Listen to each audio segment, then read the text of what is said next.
Hi all, the story we have today is from Florid on Reddit. She has many great stories and I encourage you to go check it out. Now without further ado, let's get into the story. The poster read, "Happiness. Sold in glass jars. Call today." And underneath the text was a phone number. I was walking home from a long, exhausting day of work when I caught a glimpse of the paper stapled on an old telephone pole. I took a picture of it thinking it was amusing.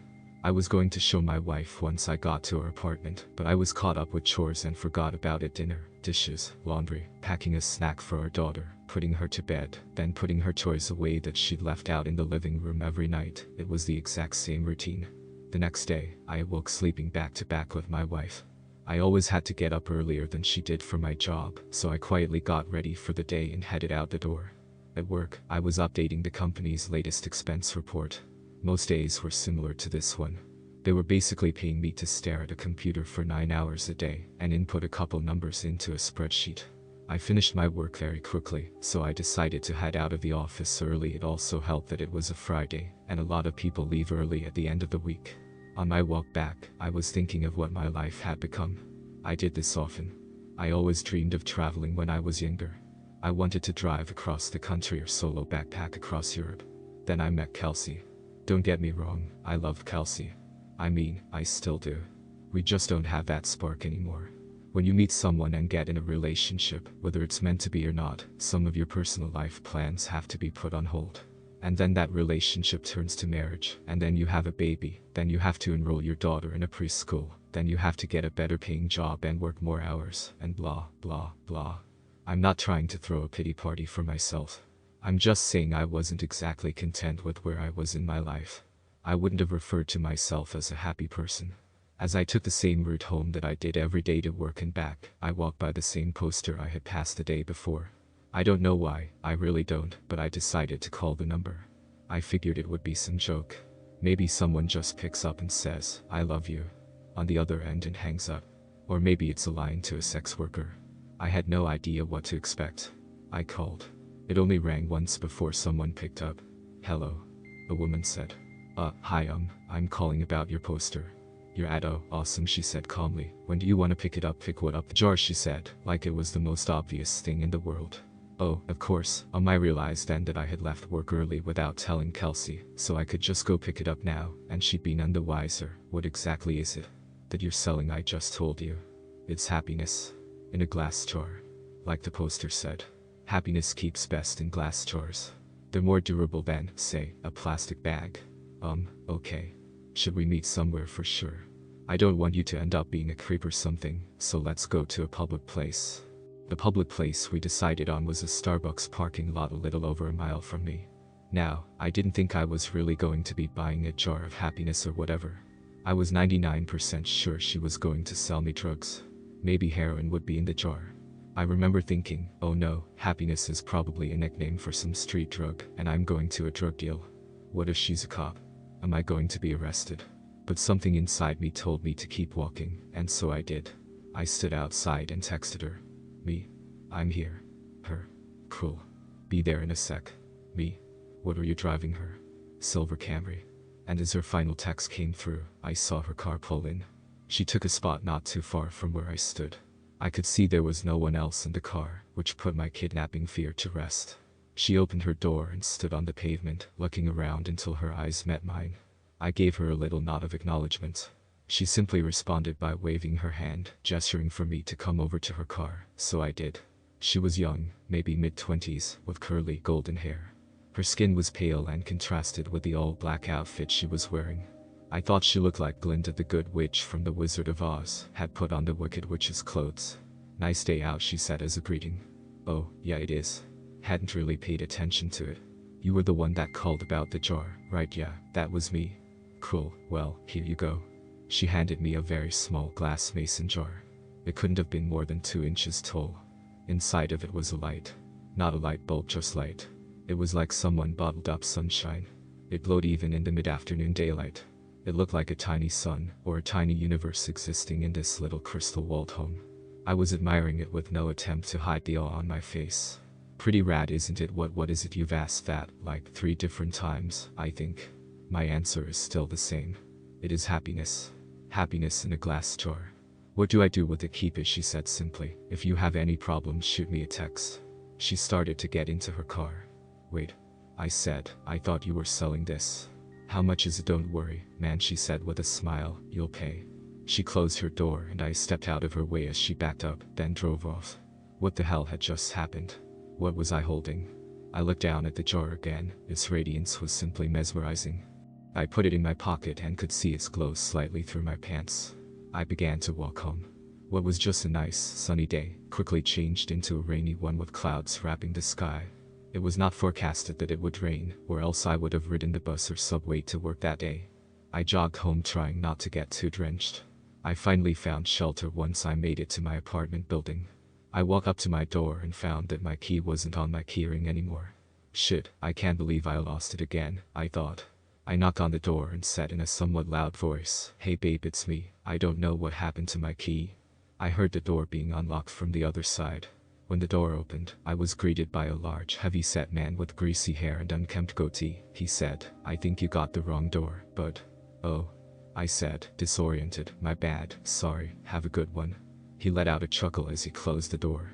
Apartment number 33. I know that was my apartment. I know it was. I'd been in apartment 33 for 5 years now. But that was not my apartment. From what I could see inside, all the furniture was different. It was painted a different color. It was all wrong. I felt like I'd hit my head and was drugged. In that moment, nothing made sense. I pulled out my phone to call Kelsey, so she could calm me down and tell me I just got confused for a second. But her contact wasn't in my phone. In fact, nothing was in my phone. I had no messages with her. No previous calls. No pictures. It was like my phone reset to its factory settings.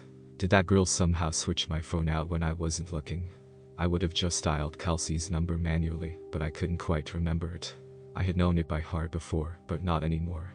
I needed to get back to the office. I had all my contacts backed up on my work computer. Since it was still raining, I hopped on the bus, which had a stop right in front of the apartment complex. I rode downtown toward my office, the whole time staring at my wet shoes, wondering what the hell was going on. We have a keycard access to our building, so only authorized personnel can get inside. I always keep my access card in my wallet, always. But, surprise, surprise, it wasn't there. I buzzed into the speaker we had for guests with appointments or employees as a backup in case anyone lost or forgot their card. BZZZ, hey, this is Tim. I must have lost my card. My employee number is. I stopped as I drew a blank. A voice came through the speaker. Tim. You got cut out. What's your employee number? I can't remember. That's fine. Just tell me your full name and department. Finance. I'm in finance. My full name is Tim Brooks. One sec. About 30 seconds later, the man spoke to me again. We don't have a Tim Brooks working in this building. Did you have an appointment with someone? I backed up in surprise, almost tripping on my own feet. I had just been in that office an hour or two ago. What was happening to me? I felt like I was getting Alzheimer's but going through every stage in one day. I stared at my hands, unsure if I was in the right body. I felt like the world around me was disintegrating.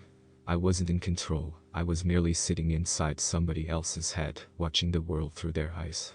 Just then, I got a text. I recognized the number immediately. It was that girl. The one who gave me the jar. I had forgotten all about it until I saw her text. Hey. How's it going? I looked at my phone, dumbfounded. It made me angry she was so nonchalant about this. She knew what was going on. She had done this somehow. Me? What the hell did you do to me? Her? The worst is yet to come. I was astronomically close to just chucking my phone as far as I could in frustration. I took the jar out of my pocket. It looked unchanged, still glowing just as bright. What the fuck did you do? I yelled at the jar, realizing I probably looked like a lunatic. As I stared at its glistening glass, I realized something. I didn't know what my wife's face looked like anymore. I knew her name. Well, I know it started with a K, or maybe a C. I couldn't picture her in my mind. I knew I had a wife. I knew I did. Yes, because I had a daughter. I had a wife and a daughter. I just couldn't remember their faces then, or their names, or their birthdays, or any memories I had with them. I know they existed. They did exist. I had just seen them that morning, right? I couldn't remember how she looked, or what she smelled like. What was our first date? We had a wedding, right? What about our first kiss? Or my daughter, or was it my son? Maybe I didn't even have a kid. But my wife, or girlfriend, she was real. I knew she was. The thought was tearing me apart. I couldn't see her in my head. I couldn't recall a single fact about her. I was standing outside of the same building, but I was unsure why I was. Did I work there? I must work somewhere. The rain was accompanied by a chilly wind now. It was whipping at my face, making my nose and cheeks sting. I wanted to go home. I wanted to be with her. I wanted to be warm. I wanted to go into a shitty office job that kept a roof over my head. I wanted it all. I was soaking wet. I was miserable. I couldn't remember my parents or my childhood. Did I even have any friends? Why was I in the rain? I looked down at my hand. I was still clutching the jar. The only memory of my entire life I could concretely remember was that girl giving it to me, telling me it was happiness. It did not bring happiness. It brought pain. It brought suffering. More miserable in that moment than I'd ever been. My phone buzzed. Break the jar, Tim. I looked at my other hand. With the setting sun and the rainy sky, I swear the jar glowed brighter than any street light near me. I didn't break it because I was following her instruction. I broke it because I was angry. I broke it because I was upset. I needed a release. I raised my arm above my head and brought it down with one swift motion, shattering the jar on the concrete beneath my feet. That dark, chilly air accompanying the rain spread away like it was the shockwave of a bomb going off, and I was at the epicenter. I saw the warm, yellow light from inside the jar spread rapidly across the ground and ascend into the sky. It was as if I was watching the beginnings of the universe being created, like God had just snapped his fingers and said, "Let there be light." I was engulfed in it. I could no longer see street or rain, or anything dark. I felt like I was plummeting into a star going faster than the speed of light. It felt like sitting in front of a fire on a cold winter's night, but that warmth was covering every inch of my body. And then I blinked. Immediately I could feel the sheets beneath me, and my back barely touching my wife's. I was staring out the window. The morning light drenched through the glass and gleamed on my face. I stood from bed and grabbed my phone. It was Friday morning. I had one text: "Let me know if you ever need another jar." I called in sick to work. I snuck into my daughter's room and greeted her with a kiss, and told her she didn't have to go to preschool today. We were going to have a family day. She smiled and stretched out her arms with a yawn before curling up and falling back asleep. I got back in bed and squeezed my wife tightly. I didn't let go for hours. Our daughter came into our room and woke us up eventually. She was jumping on the bed and shouting for us to wake up. Yesterday I may have found that annoying. Yesterday I may have found a lot of things annoying, or monotonous, or dull. But not today.